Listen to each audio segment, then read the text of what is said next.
यहाँ पे जो परेशानी हुई है, और हमने आपके लिए एक वीडियो बनाई थी और हमने भाइयों से, अपने ऑडियंस से कहा था कि हमारे एक दोस्त हैं वो आ रहे हैं, और क्या परेशानी है कि किस वजह से उनको तकलीफ़ हुई है दी इंडिया में भी और यहाँ सऊदी अरब में भी आने के बाद जो तकलीफ़ हुई है। आप हैदर भाई के ज़बानी कुछ सुनिए, उसके बाद फिर डिटेल्स में आपको बताते हैं। भैया हम तो क्या बोलते हैं कि 12 दिन रहा एयरपोर्ट में। फिर भाई लोग बोले थे कि अराइवल नहीं खुला, तुम्हारा वीज़ा का अराइवल नहीं खुल रहा है। मैं सही में मैं अपना भाई साहब को, सारे जितने भी हमारे ग्रुप के आदमी थे, सबको मैं परेशान कर दिया कि भैया चाहे अराइवल खोले चाहे ना खोले, हमारा काम करके दो, यानी तो हमारा पैसा वापसी करके दो। मैं तो डायरेक्ट कह दिया था भाई साहब को, चाहे इंडिया में बोला था और मैं यहाँ तक बोल रहा हूँ। तो फिर मैं दिल्ली एयरपोर्ट में गए, तो फिर दिल्ली एयरपोर्ट में ऐसे सारी चीज़ में वो चेकिंग वेकिंग हुआ, तो मुझे वहाँ कोई कुछ नहीं किया। वो आ भी रहे थे तो थोड़ा कोई सामान वामान था तो वहाँ निकाल लिया। वो फिर कोई मुश्किल नहीं, जाने दो इसको, हमें कोई परेशानी नहीं इससे। तो फिर मैं फ्लाइट में आया, तो हमारे फ्लाइट थी 11:10 पे। फिर 11:10 मेरा फ्लाइट थी। तो फिर क्या बोलते हैं, सऊदी रियाद में उतर गई मेरी फ्लाइट। तो फिर मैं क्या बोलते हैं कि एयरपोर्ट में आए। एयरपोर्ट में आने के बाद फिर जो है सऊदी वाले मेरा हैदर भाई 1 मिनट, कुछ हम कहना चाहते हैं। हाँ, ये हैदर भाई जो कह रहे हैं, इनके साथ मामला जो हुआ है, हमने आपको एक वीडियो बनाई थी छोटी सी, आपको बताया भी था कि हमारे हैदर भाई ये आ रहे हैं इंडिया से, इनका वीज़ा भी लग गया था। कितने तारीख में आपका वीज़ा लगा था? मेरा वीज़ा लगा था 17 तारीख में, 17/11/2022 को हाँ। इनका वीज़ा लग गया था, और 6 दिसंबर को इनका पहला टिकट था फ्लाइट का। हाँ अरे भाई, तो फ्लाइट से ही आते ना? हाँ, फ्लाइट से ही तो है। हाँ, तो इनका पहला टिकट वो जो है दिल्ली से, वो रियाद का डायरेक्ट था ना? हाँ, डायरेक्ट। दिल्ली से डायरेक्ट रियाद का था 6 दिसंबर को। लेकिन जब अरावल्स फॉर्म फिल कर रहे थे, हालांकि उसकी ज़रूरत नहीं है, लेकिन वो फॉर्म तब भी खोल के देखा जाता है कि खुल रहा है या नहीं। तो जब इनका टिकट बनाने के बाद जब वो प्रोसेस किया, तो वो साइड ही नहीं खुल रही इनकी। तो 12 दिन ये एयरपोर्ट पे इंतज़ार किए, इस वजह से कि आज खुल जाएगा या कल खुल जाएगा, आज खुल जाएगा या कल खुल जाएगा। इसी चक्कर में हम सऊदी अरब में वज़ार ख़ारजिया से लेके मकतब अमल और जवाज़ात, एयरपोर्ट जवाज़ात, हर जगह हमने सारा कुछ छान लिया, लेकिन कोई भी फ़ायदा नहीं हुआ भाई, कोई भी फ़ायदा नहीं हुआ। अब हमने सऊदी से कह दिया था भाई आपको खुद जाना होगा एयरपोर्ट लाने के लिए, वो एग्री किया। और फिर उसके बाद हम तो छोड़ो, सऊदी को भी हमने भेजा कि आप जाइए वज़ार ख़ारजिया में इस वीज़े को अपडेट करा दीजिए, ठीक है। उसको बोला हमने कि तहदीस करा दीजिए। हालांकि अल्हम्दुलिल्लाह वो गया भी, लेकिन कुछ काम नहीं हुआ।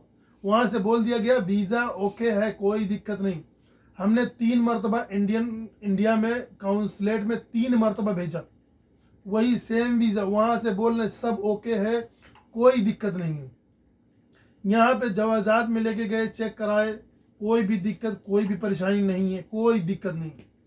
एयरपोर्ट पे चेक कराए, लेकिन एयरपोर्ट पे जहाँ इंसान उतरता है, जब कोई भी मुसाफिर आता है, वो अंदर किसी भी मुसाफिर का वहाँ पे आप डाटा चेक नहीं कर सकते, चाहे वो वहाँ काम करने वाला ही बंदा क्यों ना हो।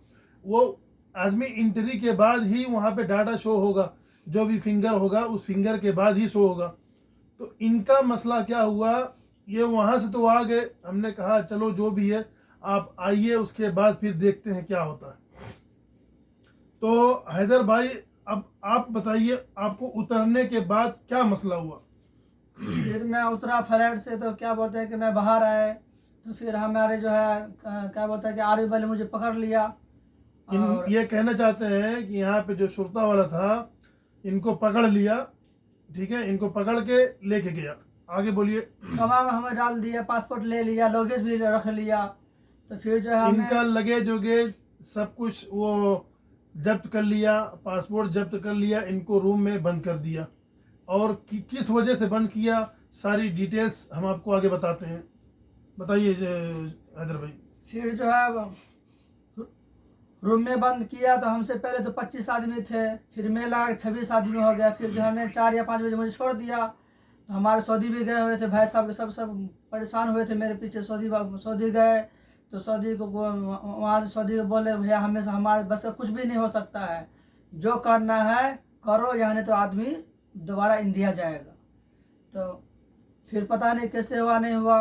फिर सऊदी वाला नाम वाला मोहम्मद हैदर, फिर मुझे क्या बोलते हैं कि ये जब 11:10 पे इनकी फ़्लाइट लैंड की यहाँ रियाद एयरपोर्ट पे, तो सब बंदे जब आ गए जहाँ पे फिंगर लगता है, तो 25 बंदे और इनको लेके 26 बंदों को पकड़ लिया गया। ठीक है, यानी 26 बंदों का वीज़ा ओपन नहीं हो रहा था। क्या मसला है अल्लाह आलम जाने। तो इनको लेके गया, वो रूम में बंद कर दिया, पासपोर्ट, इनका लगेज, सारा कुछ जब्त कर लिया। जब्त करने के बाद हमने सऊदी को भेजा कि भाई उसके बंदे के साथ ऐसा मामला हो गया है, हमने पहले तुम्हें आगाह कर दिया था, वीज़ा नहीं खुला है, तुम बोले हम जिम्मेदार हैं, हम निकाल लेंगे। वो बंदा गया 11 बजे, उसके बाद 3:30 बजे वो हमें फ़ोन किया, बोला हम नहीं कुछ कर सकते, वो बंदा इंडिया वापस जाएगा। तो भाई हम तो बहुत परेशान हो गए। वो सऊदी घर पे चला आया, सऊदी घर पे चला आया। उसके बाद हमने क्या किया भाई, अल्लाह का शुक्र है, यहाँ पे 13 साल हो गया सऊदी अरब में। बस जहाँ से भी काम हुआ वो छोड़ दीजिए, बस इनका काम हमने करा दिया अल्हम्दुलिल्लाह। आप अभी एयरपोर्ट से बाहर निकल के हमारे पास रूम पे हैं। हाँ रूम पे हैं हम। अब इनको आप पासपोर्ट देखना है, हम पासपोर्ट दिखा देते हैं। इनका सऊदी अरब में कब जो है एंट्री का मुहर लगा हुआ है, आप खुद देख लीजिए। और इन हैदर भाई के ज़ुबान सुन लीजिए, ये एयरपोर्ट से टैक्सी से आए, सऊदी 3:30 बजे वापस चला आया रात में, यानी कोई चांस नहीं बना। लेकिन अल्हम्दुलिल्लाह हमने बहुत कोशिश करके इनको निकाल लिया। और ये आप लोगों को तो हम पूरी डिटेल नहीं दिखा सकते, लेकिन इसमें अब मुहर लगी हुई है, आप लोग देख सकते हैं। ठीक है, आप लोग देख सकते हैं, इसमें एंट्री का जो है मुहर लगी हुई है सऊदी अरब में, ये वीज़ा लगा हुआ है। ठीक है, और दूसरी चीज़ कहना चाहते हैं, हमारा कोई भी भाई अगर इंडिया से आ रहा है, अगर वीज़ा ओपन नहीं हो रहा है, ठीक है, वीज़ा ओपन नहीं हो रहा, अगर वो खुद आएगा, वो अपनी जिम्मेदारी पे आएगा तो कोई मसला नहीं है। ऑफिस वाले इसकी कोई भी जिम्मेदारी नहीं लेंगे। कोई भी ऑफिस वाला हो, हम अपनी बात नहीं कर रहे, कोई भी A to Z ऑफिस वाला इसकी जिम्मेदारी कोई नहीं लेगा।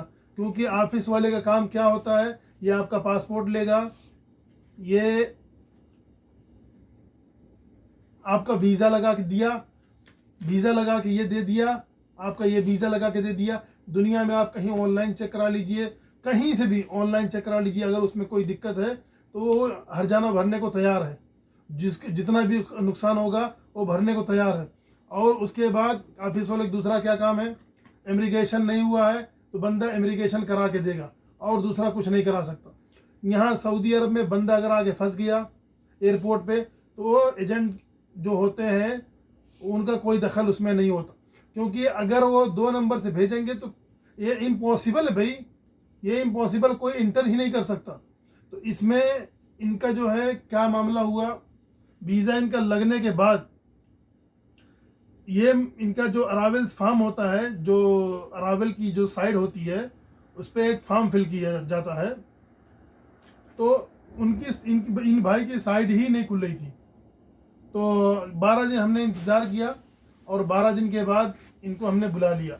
ठीक है, और यहाँ आने के बाद, यहाँ सऊदी अरब में आने के बाद इन भाई को ये समझ लीजिए कि 12 घंटे तक ये एयरपोर्ट के अंदर थे।